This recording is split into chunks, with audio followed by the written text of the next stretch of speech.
Welcome back to The World This Week with me, Phil Rees.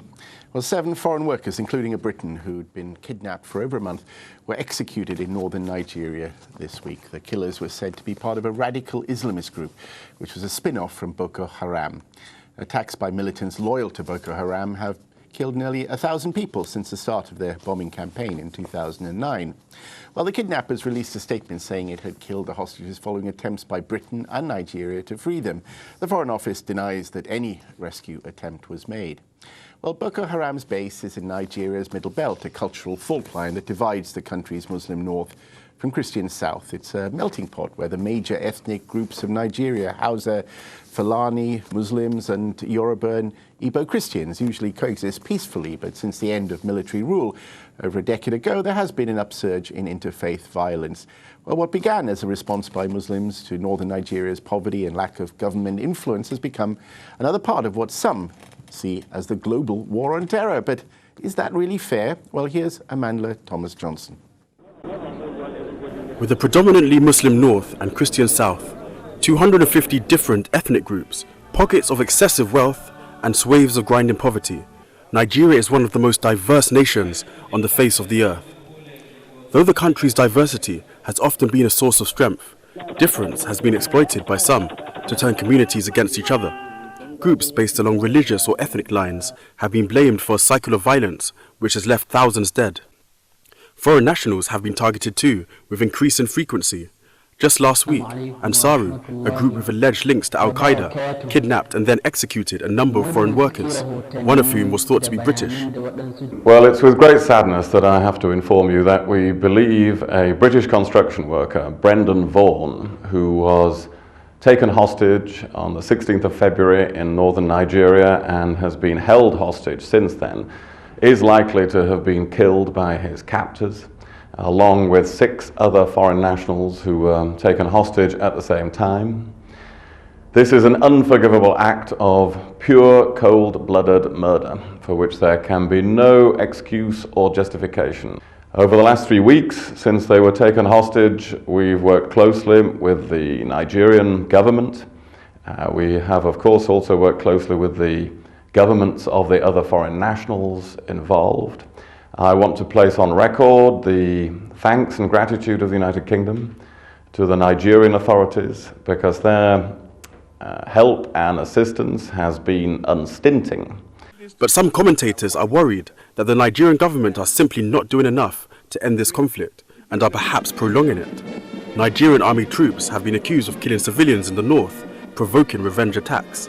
They've also been unable to bring Boko Haram, the country's most notorious extremist group, to justice or to the negotiation table. Also, the conflict has not been helped by widespread belief that the government is corrupt, the marginalization felt by some groups, and the contention that wealth derived from the country's considerable petroleum resources is not being equitably distributed. At this stage, it's unclear whether the disparate elements of Nigerian society can come together to resolve these crises, or whether the country would fall apart amid further discord and death. Amanda Thomas-Johnson, Islam Channel. Well, I'm joined today by Murray Last, the Professor of Social Anthropology at University College London. We also have Lagun Akinloye, a Nigerian analyst from the Think Africa Press. And on the phone, Dr. Aliyu Musa, lecturer in global media and journalism at the University of Coventry. Thank you all for joining us today. Can I start with you, Murray Last? Who is this Jamiat Ansaru group that was meant to be responsible for the kidnapping, and what's their relationship to Boko Haram?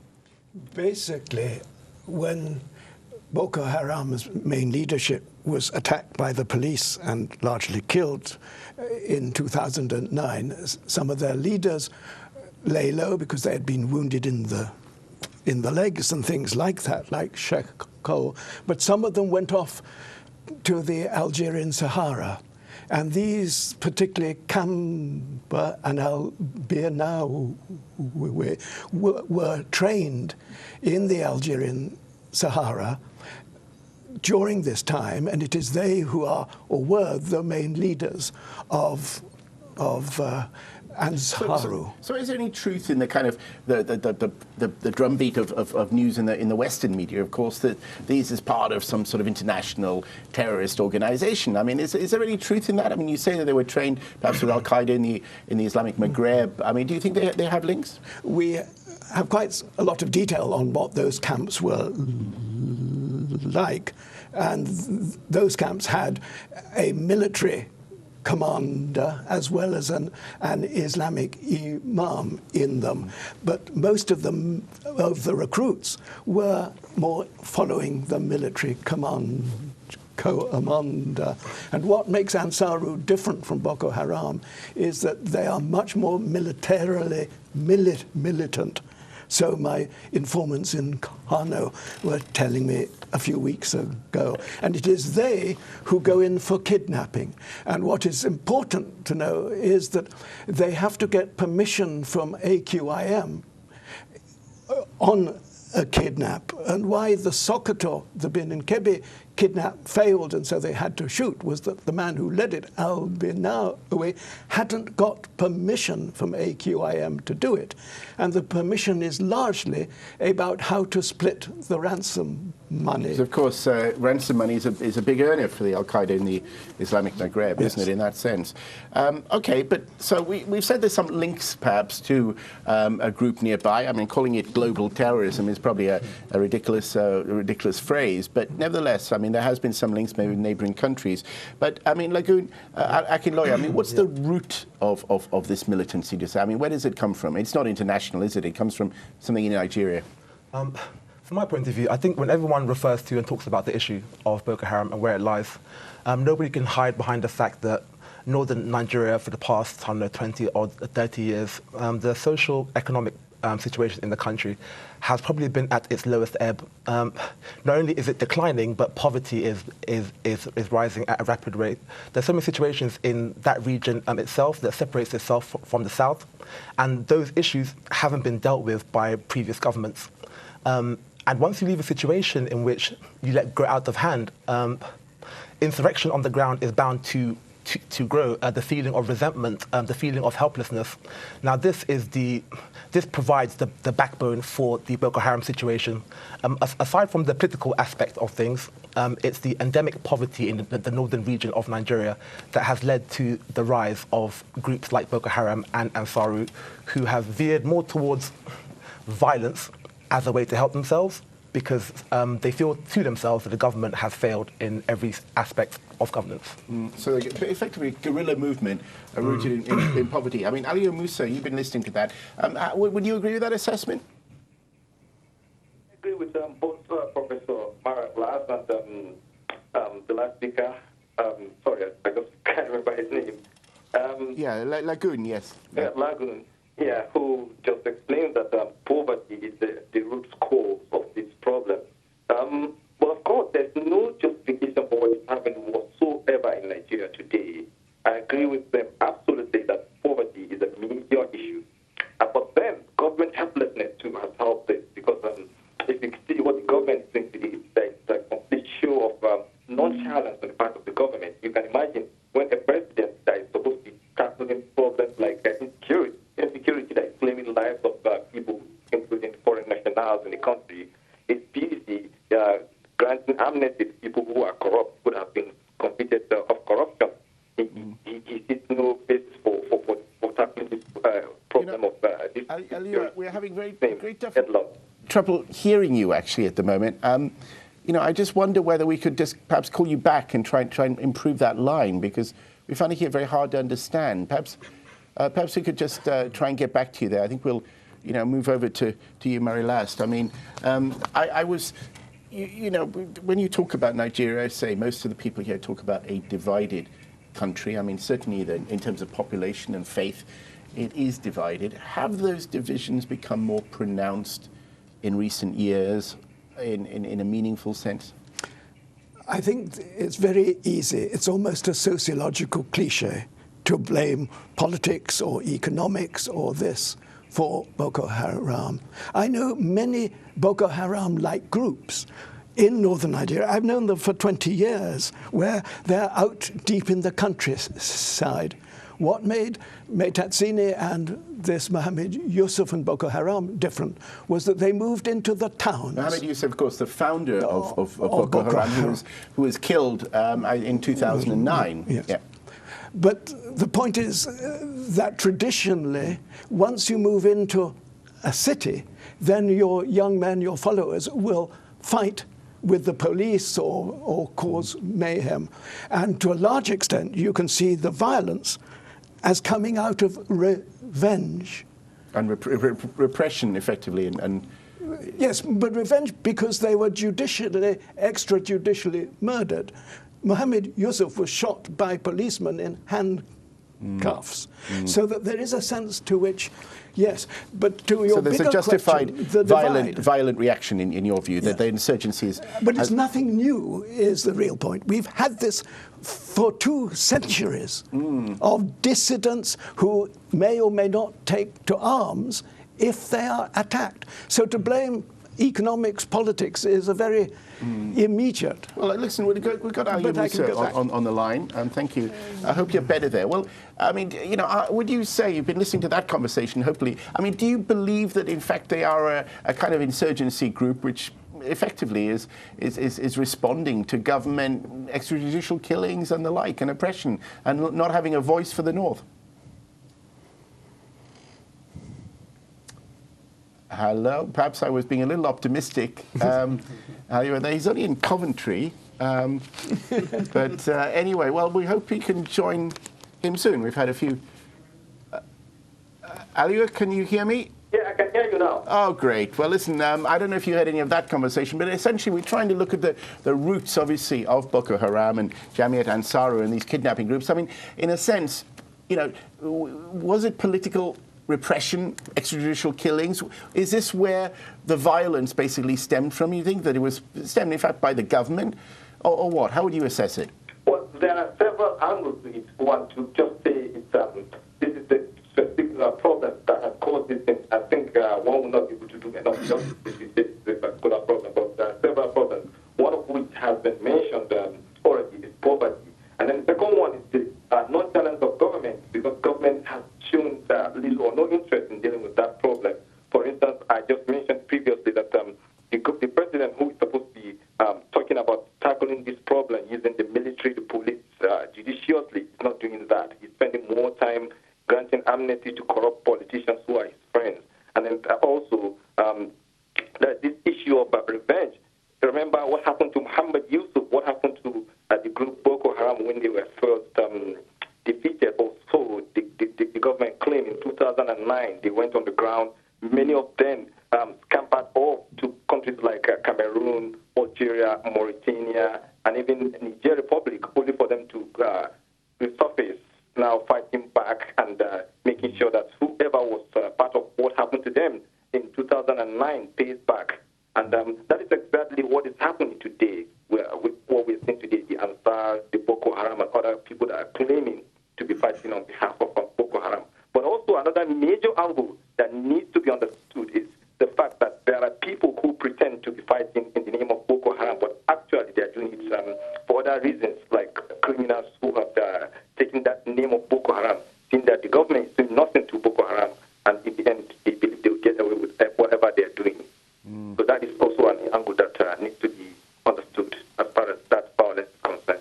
Sure. Okay, Aliwa, thank you for that. Well, I mean, the other aspect of this, I think, which maybe viewers should know, is that Jonathan Goodluck, the Prime Minister, the President, I'm sorry, he's not really considered that legitimate, is it? Now, this is to do with when democracy was brought in and military rule ended in 1999, there was a kind of deal done whereby the Muslim and Christian communities would kind of share the presidency. Isn't that right? And what happened then?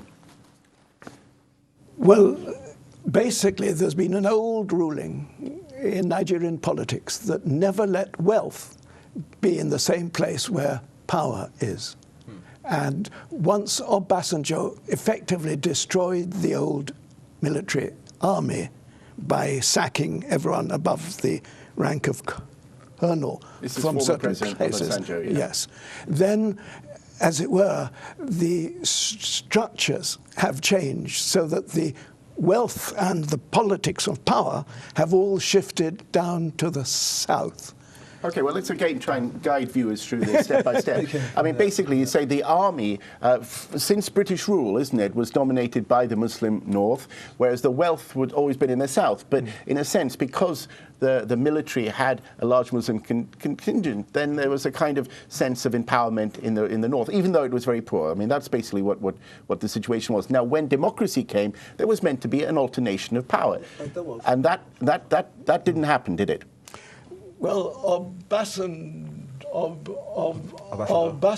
was actually pushed into that position by the Kaduna Northerners, but he turned very pro-Yoruba because none of the Yoruba much liked him. And so there's a whole history. There's actually a marked reason as to why Obasanjo was, people say, placed in that position. The elections of MKO Abiola were annulled by the Babangida regime. The Yorubas obviously felt slighted by that. And Obasanjo was in jail during that whole period from 92 there's been a lot of rivalry, of course, with all these former military leaders. So they say that they put Obasanjo in that position to placate the Yoruba ethnic group for the loss of MKO. And going back to what you said previously, yes, there was an agreement, an internal party agreement in the PDP. This is the ruling party, which includes both Muslims and Christians. The People's Democratic Party is, from my point of view, a nationalist party. It encompasses the majority of ethnic groups in Nigeria, and they won power in the 1999 elections. Obasanjo is a historical figure. He was the first military head of state to give power back to civilians. And so they but critically, though, basically the Muslim candidate died, as it were, and Jonathan Goodluck kept the presidency when he should have handed it over. Goodluck was the vice president of Umaru Musa Yar'Adua. Sadly, he died on the job itself. But it is the role constitutionally of the vice president to take over the mantelpiece if the president is to die. The primaries of 2011, he could have stepped down now, okay, but there are various reasons why he didn't. Is there a large part of the population that believes he's illegitimate? That he's actually... That I cannot deny. There must be a certain element of the country, of the political class, who see him as being the wrong man for the job itself. But it was within his rights to run at that time in 2011. Constitutionally may have been correct, but in the spirit of the agreement, it was actually wrong, though, wasn't it? It was against it. It was. Okay, well, let's bring, Aliwa Musa in here just to say, we're trying now just to look at the broader political picture and how this is affecting Boko Haram. Aliwa, I didn't know if you've heard those. What's your view of that? To what extent are the politicians and perhaps the intrigue that they're involved in having any influence in all of this? I think to link it directly to politicians, I don't think there is any good justification for that. Because you need to look at those things as two separate issues.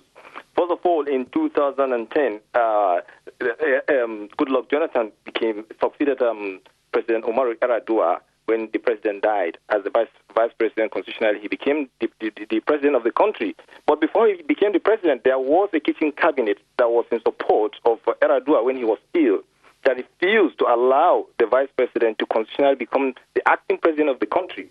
Many of us went out in the streets in Nigeria, in the UK, and all parts of the world. Muslim, Christians, Northerners, Southerners, and everybody, we all insisted that Goodluck Jonathan should be allowed to become the acting president of the country based on the provisions of the Constitution.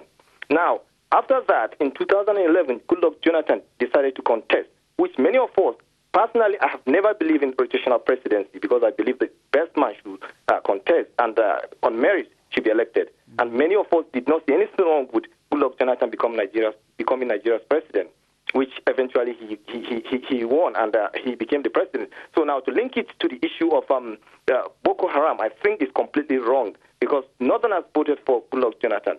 If he did not get the vote, there's no way he could have made the constitutional requirement of becoming Nigeria's president. So Boko Haram is a separate issue, which started when President Umaru Yar'Adua was president of the country, a Muslim, a Northerner. Okay, well, you don't agree with that, do you? That a totally separate issue, that there is a body of opinion that considers him illegitimate?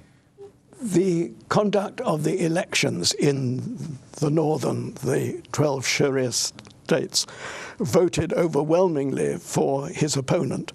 The question then comes in is that when some of the PDP politicians maintained that PDP will rule for 100 years, it was very clear that they were determined to win whatever happened.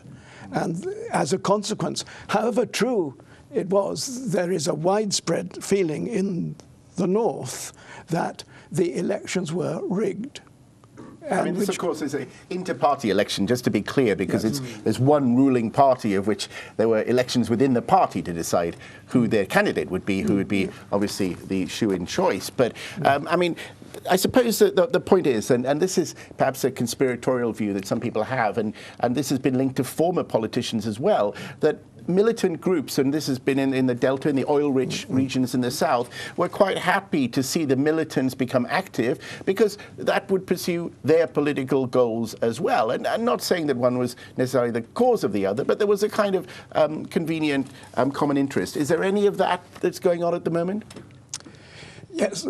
What's actually being discussed much more widely is whether the Confederation set up in 1914 should be repealed in 2014 and that the country should split. That's where the chatter is. Basically, the people I talked to in northern Nigeria were fed up with talking about Boko Haram. They would often say, "Who's Boko Haram?" and point to the government as Boko Haram. So there is a very real worry for me is that the government is losing the battle for the hearts and minds of people. And Nigeria becoming increasingly divided. Well, when the president went to Maiduguri, the people there asked him to withdraw the Joint Task Force. And he said, no, the army is seen as an army of occupation. And it frightens me when one's national army is seen in such a negative way. I mean, Lagun, Nigeria, after all, is a kind of colonial creation that you can well say that most colonial powers set up countries deliberately to have instability in them so they could govern by co-opting a minority in them. So, I mean, is Nigeria as a nation, as it were, worth preserving? I mean, why not, divide up into more natural loyalties rather than a colonial one? This is a conversation that I've had on many occasions with friends, with family. The Nigeria project, as it's called, is it worth carrying on with? Is it beneficial for all sides involved? You are aware that when they drew the lines of Nigeria, they encompassed hundreds of different ethnic groups, languages, and people. Now, over a certain period of time, it's become difficult to understand each other and to cohabit as one entity. We're coming to the end, Rick. Yes or no? But we've lived too long together to be apart. Nigerians have understood each other over a long period of time, that they're so woven together that all we can do is try and make the marriage work. Okay, well, on that thought, I'm afraid we've come to an end. But I thank all our guests for that interesting discussion. Thank our production team. They've been working very hard. And, of course, you at home for watching. Join us again next week for another look behind the global headlines on the world this week. Salam alaikum.